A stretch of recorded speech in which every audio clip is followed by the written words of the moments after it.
राज्यातील मुख्यमंत्री प्रशिक्षण युवा जे प्रशिक्षणार्थी आहेत त्यांचा 6 महिन्याचा काळ संपलेला आहे. 5 महिन्याचा पुन्हा आंदोलन केल्यानंतर काळ वाढवून देण्यात आला आणि त्यानंतर तो आता सध्या 5 महिन्याचा काही कालावधी जो वाढवून मिळाला होता तो आता पूर्ण होण्याच्या मार्गावर आहे. मात्र ह्या सर्व पार्श्वभूमीवर झालं तर या 11 महिन्यानंतर या प्रशिक्षणार्थ्यांचं काय होणार या संदर्भात आपल्याला या प्रशिक्षणार्थीचे नेतृत्व करणारे तुकाराम बाबा महाराज आहेत, आपल्या सोबत आहेत. आपण जाणून घेऊया.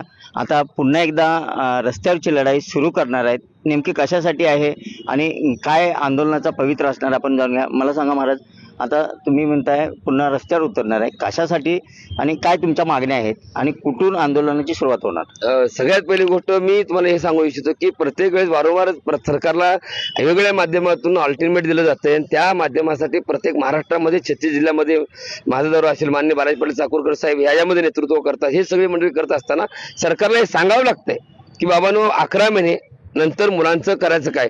5 महिने झाले, 6 महिने झाले, 5 महिने ही भांडून घ्यावं लागलं. 24 दिवस आंदोलन केलं, रस्त्याने पायदिंडी काढावी लागली, सांगलीमध्ये मोर्चा घ्यावा लागला. असे वेगवेगळे मुद्दे. फक्त विषय किती? 6,000, 8,000 आणि 10,000 या पगारासाठी जर एवढं रस्त्यावर मुलांना उतरावं लागत असेल, एवढं अपाठोप करावं लागत आणि त्यानंतर देखील पगार देखील अजून त्यांचा नाही. आज अखेर पगार नाहीये. किती दिवसाचा? आता जानेवारी फेब्रुवारी पासून पगार नाहीये, बरोबर ना? फेब्रुवारी पासून पगार नाहीये. म्हणजे मला सांगा, एकीकडे सरकार मुलांना काम देतं, रोजगार उपलब्ध करून देतो म्हणून सांगतंय आणि एकीकडे सरकार या मुलांना वाऱ्यावरती सोडलं जाते. 11 महिन्यानंतर सरकार करणार काय हा जाब विचारण्यासाठी मुंबईला आझाद मैदानावरती पाची नेतृत्व मान्य बालाजी पाटील चाकूरकर साहेब आहेत, त्यांच्याबरोबर जे बाकीचे मंडळ आहेत यांच्या माध्यमातून पश्चिम महाराष्ट्र प्रमुख म्हणून मी मोठ्या संख्येने त्या ठिकाणी उपस्थित राहणार आहे. मला एक सांगा, एकीकडे तुम्हाला 5 महिन्याचा कालावधी वाढवून घेण्यासाठी संघर्ष करावा लागला, आता परत 11 महिन्यानंतर या विद्यार्थ्यांचं या प्रशिक्षणार्थ्यांचं काय असा जाब विचारण्यासाठी तुम्ही चाललाय. मात्र दुसरीकडे काही ठिकाणी असं पाहिलं जातं की जे सेवानिवृत्त लोक आहेत त्यांना कामावर घेतलं जाते.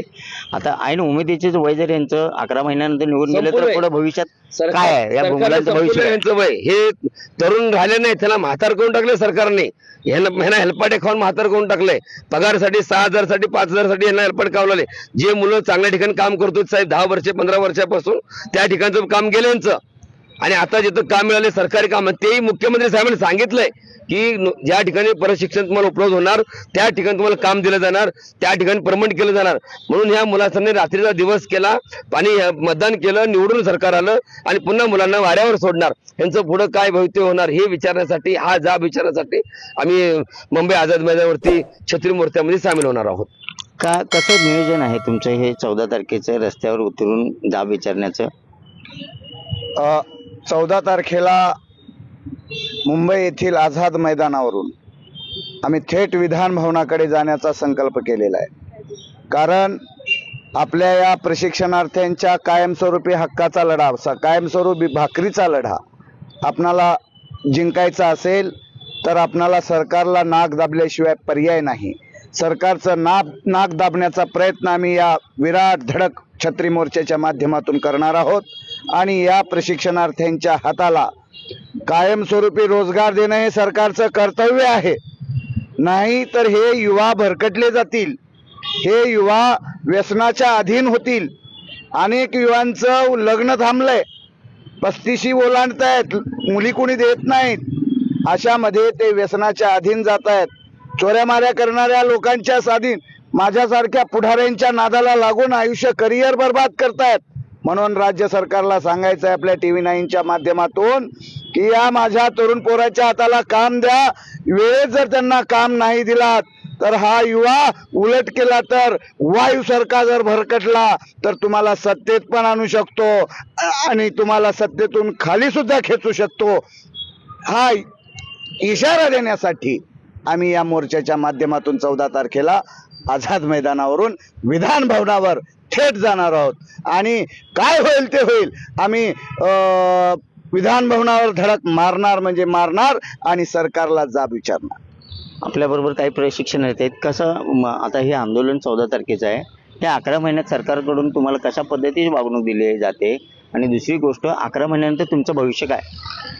सर वागणूक म्हणजे आता तरी आमच्याकडूनच सगळं करून घेतलं जातं. आस्थापनेतून सगळं काम आम्ही करतोय, दिवसभर आम्ही काम करतो, संध्याकाळी आम्ही घरी परततोय. आमच्या जीवावरती त्यांनी रजा घेतात.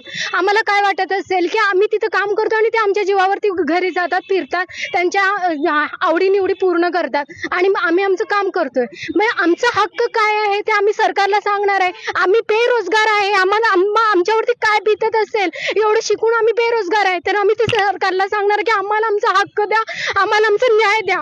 11 महिने तुम्हाला ताट दिलं, भाकरीचं ताट दिलं, जेवण संपूर्ण दिलं आणि आता 11 महिन्यानंतर पुन्हा ताट काढून घेऊन तुम्हाला वाऱ्यावरती सोडलंय. काय भावना आहेत तुमच्या आणि तुमच्या कुटुंबातील लोकांच्या?